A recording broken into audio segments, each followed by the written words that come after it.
Assalamualaikum warahmatullahi wabarakatuh. Hello everyone. How is your life? I wish all of us have a good health in this pandemic situation. But first, let me introduce myself. My name is Amirah Fathin azzahra. I am a student in English Education Department in Sheikh University. And now I want to talk about cyberbullying. I think this word is very familiar in this modern era. And the development of information technology and telecommunication also affects people's behavior. And if in ancient times the terms your mouth, your tiger has changed, your finger, your tiger.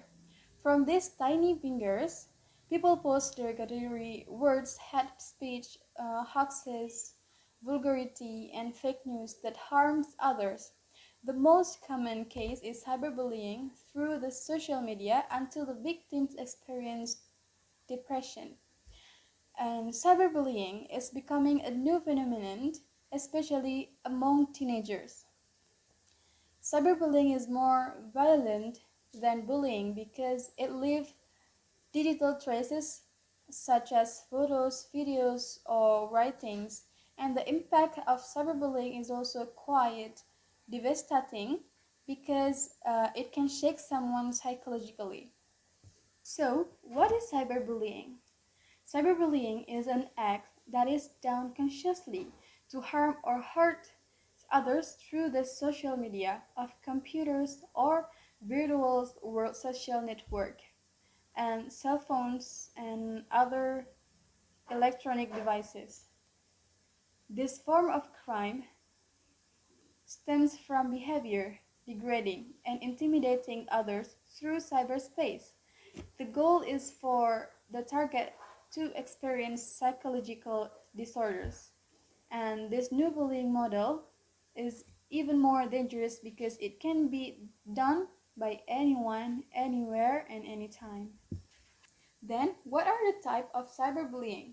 The first is flaming or conflict that spread, which is when a conflict that initially occurs between two people on a small scale and the spread so that it involves many people on a large scale so that it becomes a big problem. And then harassment. Harassment, which is someone's attempt to harass another person by sending various forms of messages, both text and pictures, that are hard or insulting, embarrassing, and threatening. And then exclusion, namely effort to isolate or to exclude someone from joining a group or community for discriminatory reasons. And then denigration or fitna, which is an attempt by a person to spread false news that aims to damage the reputation of others. And then impersonation or imitating, which is someone attempt to pretend to be someone else and strive for third parties to tell things that are confidential. And then outing and trickery or fraud, namely the efforts of a person who pretends to be someone else and spread false or secret news about the other person of a third party. And the last is cyber stalking or cyberspace stalking, which is an attempt by someone to stalk of or follow another person in cyberspace and cause disturbance to that other person. So here are the practice of cyberbullying that is often done in Indonesia.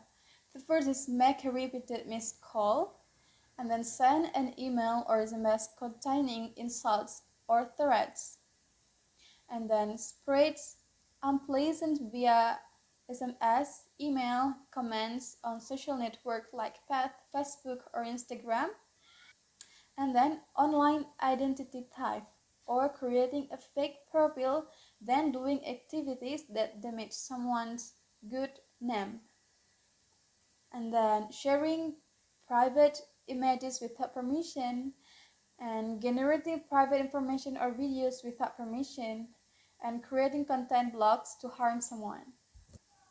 So, what are the impact of cyberbullying? The impact of cyberbullying is different from other crimes and very dangerous.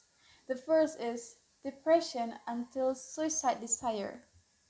Victims of cyberbullying will feel hurt, angry, scared, helpless, hopeless, and isolated, ashamed, and even feel guilty about themselves.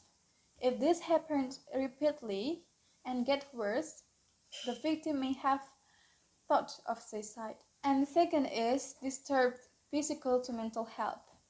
And victims of cyberbullying will have a greater risk of suffering from stress, depression, loss of self confidence, anxiety, and post traumatic stress disorder or PTSD in adults. This, of course, will have an impact on the stimuli of your immune system, which become compromised. And the third is away from the social environment. Okay, here are some victims of cyberbullying. The first is Katie Webb from UK. 12 years old woman hanged herself in her house because she became the butt of social media for hairstyles and clothes that are not branded. And then Amanda Todd from Canada. The 15 years old woman posted at YouTube the video about bullying she's experienced before she was found dead in her home after receiving cyberbullying for 3 years. So, what makes someone cyberbullying another? Okay, the first is anger, hurt, revenge, or frustration, and then thirst of power by accentuating ego and hurting others, and then feel bored and have the knack for hacking, and for entertainment, laughing or getting a reaction, and last is accidents, for example, in the form of an impulsive and emotional reaction or command. So, what should we do as a victim? Here are several tips for you as a victim. The first is block the number or social media. The second is save all available evidence and then tell it to people that you trust. And then self-introspection and report to teacher or parent. Cyberbullying is often taken lightly, but it can have fatal effects. Therefore, as intelligent humans do not want to do these types of bullying. Instead of the victims complaining to the police, it can make you face the law and be sentenced to crime. So use your fingers to do good things, even it's small things. Okay, just all for me. I'm so sorry for any mistakes. And the last, Assalamualaikum warahmatullahi wabarakatuh.